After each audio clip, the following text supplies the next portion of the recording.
Here we have two sets of Bang & Olufsen's most popular and most iconic loudspeakers, the larger Beolab 8000s and the smaller Beolab 6000s. In this video I'm going to give you all the information you need to decide if they're right for you, and also to let you hear them for yourself in this video. So please come and join me.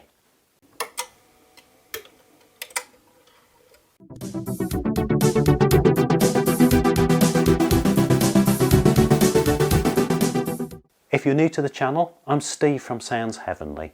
I'm a lifetime B&O fan and collector, and my day job is also making the cables that connect Bang & Olufsen products.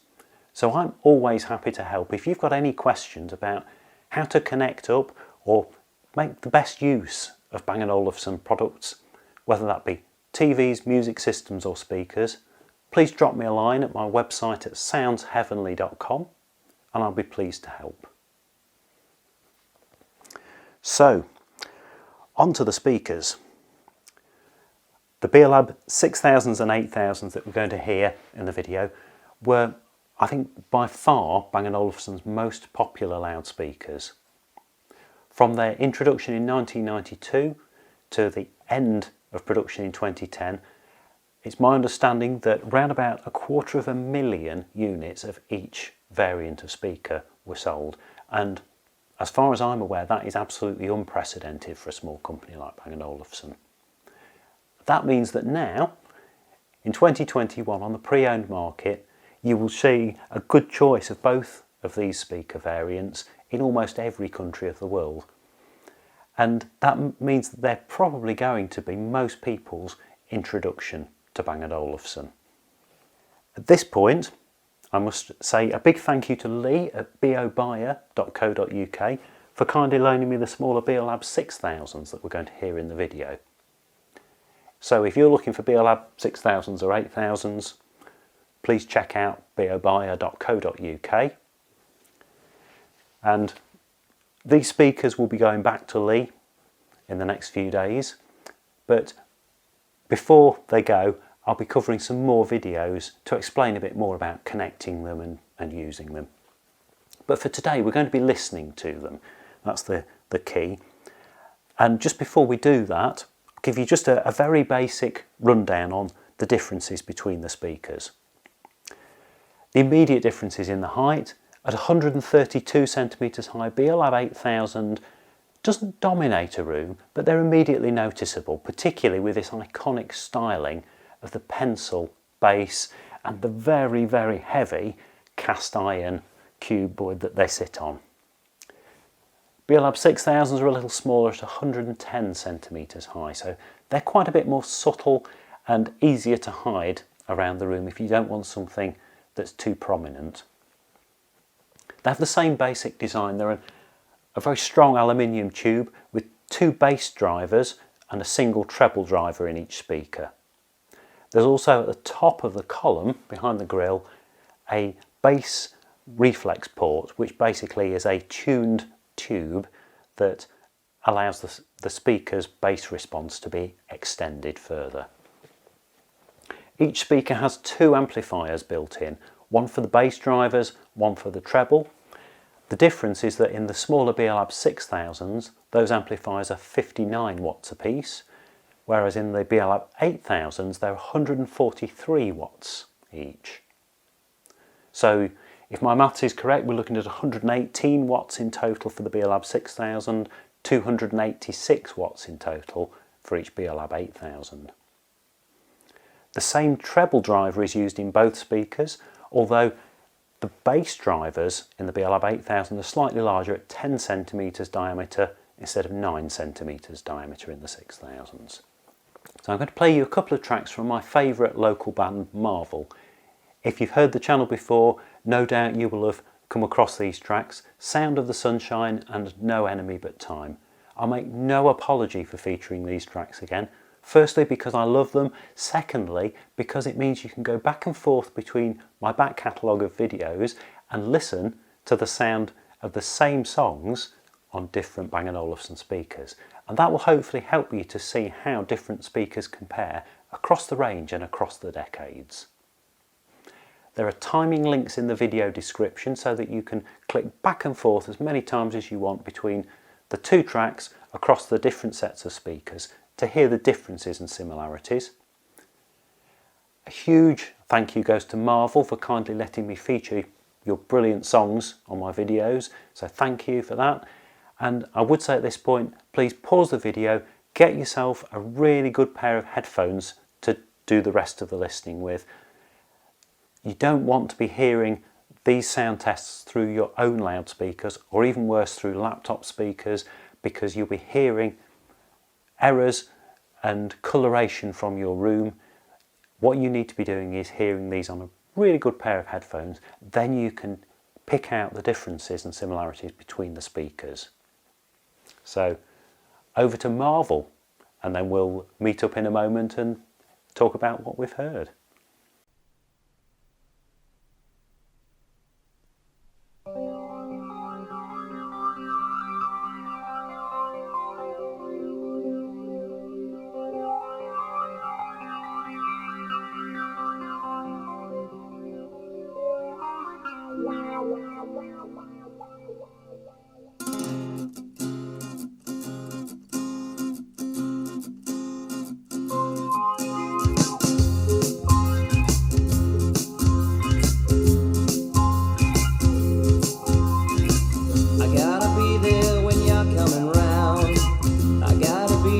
See that you don't make a sound and scare away the friends you made while you were sleeping all alone.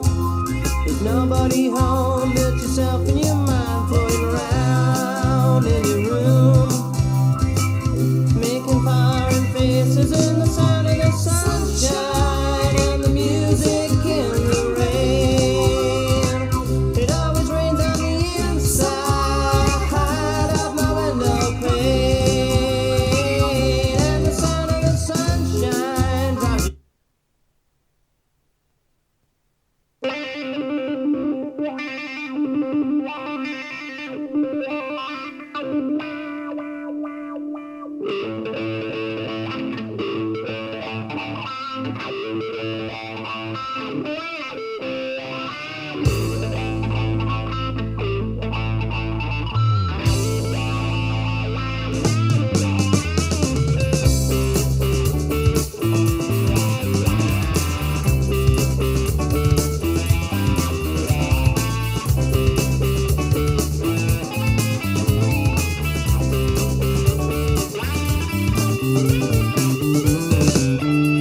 I need someone there who understands. Take me by the hand, show me where it's going, where it's leading. It's like treading on the virgin snow.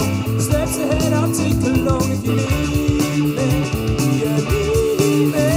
'Cause I know what you're saying to me, and it's true that it's setting me free. Just when I thought I was lost, you could say I wasn't banking on love. Except we go tripping.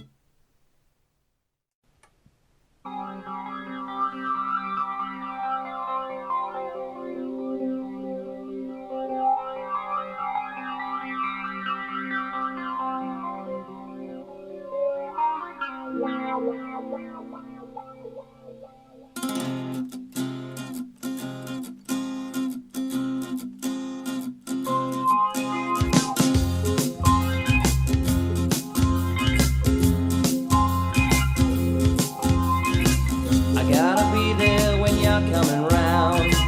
I gotta be there to see that you don't make a sound and scare away the friends you made while you were sleeping all alone. There's nobody home but yourself and your mind floating around in your room, making foreign faces in the sound of the sunshine and the music in the rain. It always rains on the inside of my window pane,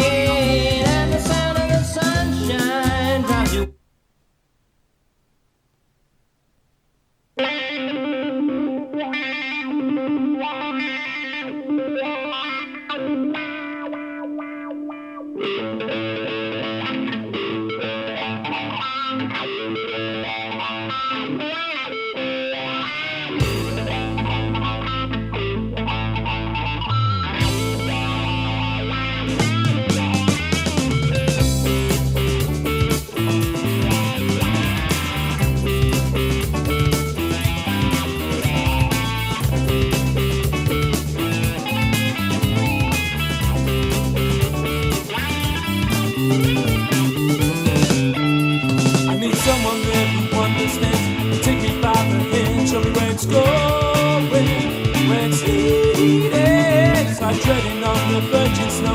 Steps ahead, I'll take a loan if you need me.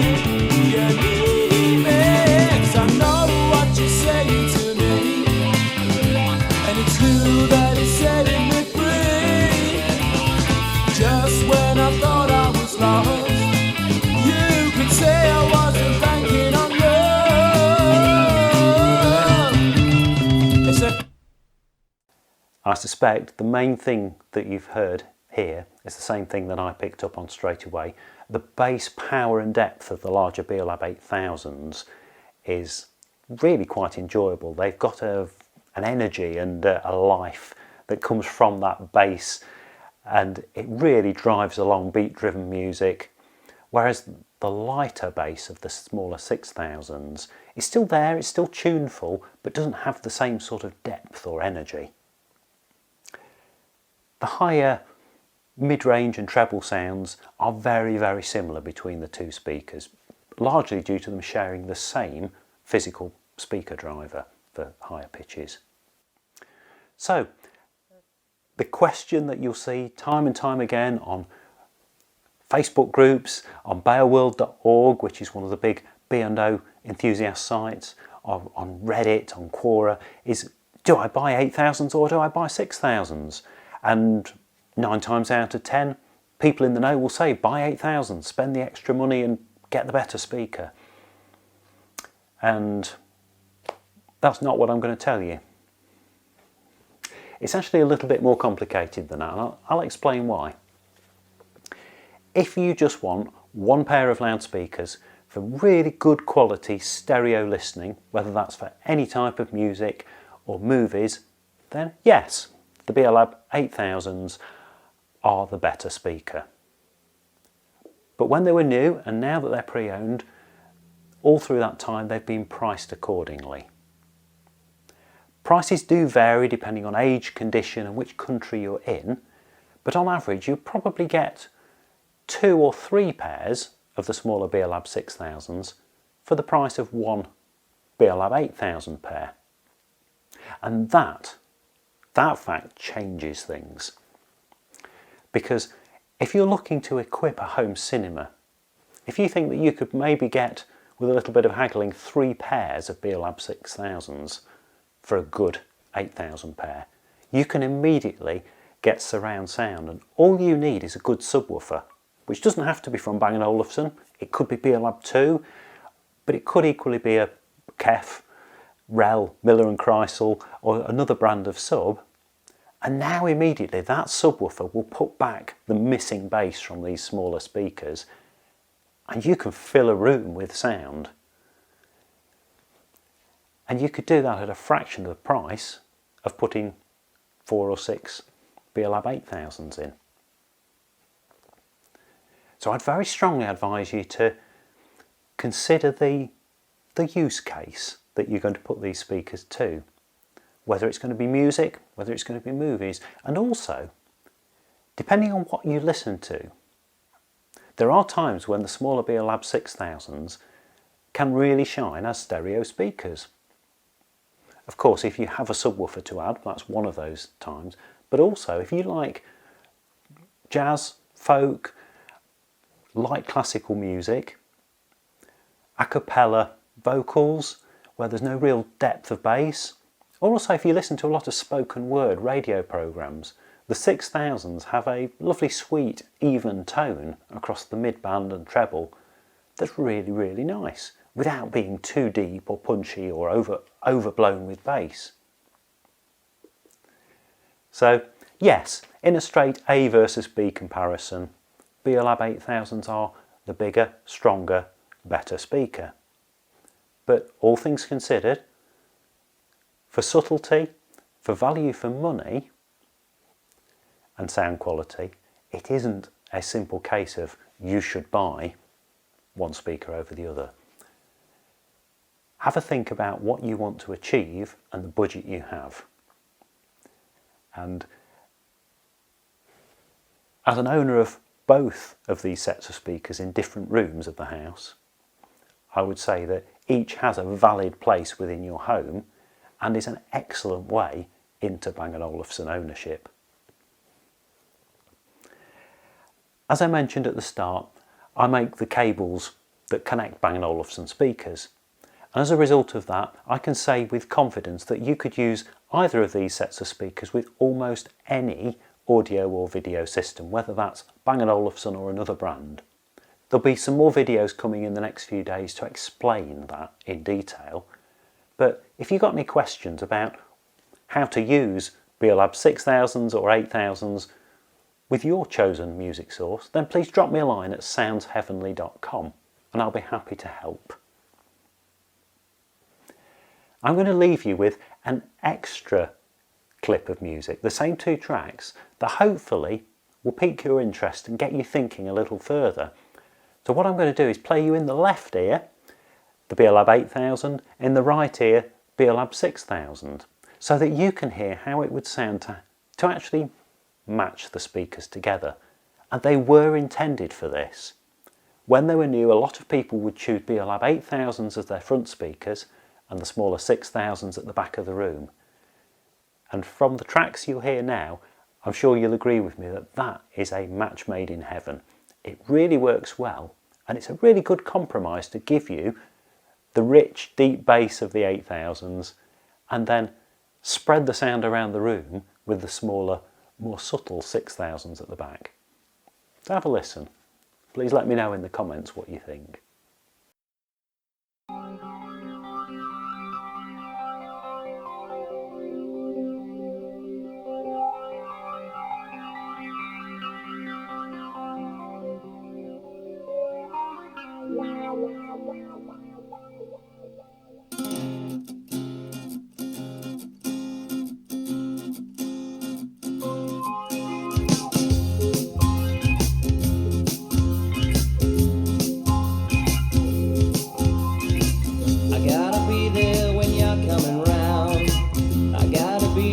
See that you don't make a sound and scare away the friends you made while you were sleeping all alone. There's nobody home but yourself and your mind floating around in your room, making foreign faces in the sound of the sunshine and the music in the rain. It always rains on the inside of my window pane, and the sound of the sunshine drives you.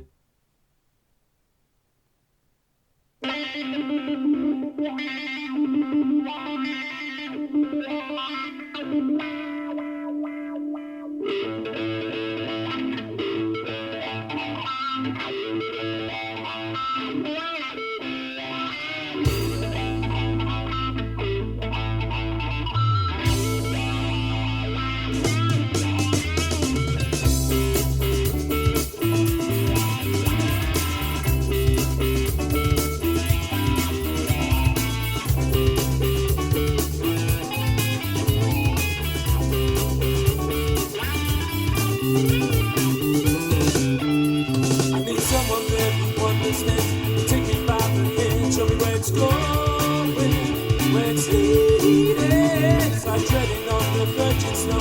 Steps ahead, I'll take a loan if you need me. You need me, 'cause I know what you're saying to me, and it's true that it's setting me free. Just when I thought I was lost, you could say I wasn't banking on you.